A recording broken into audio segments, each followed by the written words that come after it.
বার হয়েছি, বাগানে দেখে এসে দেখছি খুব সুন্দর ফুল ফুটেছে। আর এখানে আমাদের কবির বাবু, উনি খুব ফুল গাছ ভালোবাসে আর যত্ন নেয়।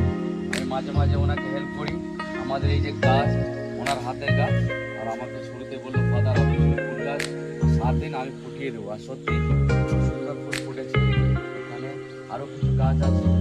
হ্যাঁ, আমাদের এই গার্ডেনারকে দেখে না সুন্দর ফুটে দিয়েছে ফুল।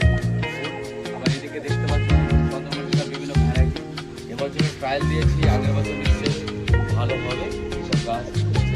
আর আমাদের ক্যামেরাম্যান সুমন, আরও এদিকে ডালিয়া, অবশ্যই এখন মানে ডালিয়া হচ্ছে। আশা করি জানুয়ারি মাস থেকে আমরা সুন্দর ফুল পাবো। আর পছন্দ হবে আমাদের গার্ডেন দেখে। সেন্ট জোসেফ চার্চের এটা সুন্দর একটা গার্ডেন হয়েছে। আর ওদিকে আমাদের দেখতে পাচ্ছেন উনি সত্যি খুব কাজই করেন। আর আমাদের বিভিন্ন দেখে না আমাদের বাগানের মালিককে, হ্যাঁ, হাত দিলে ফুল চমকে উঠে যাবে।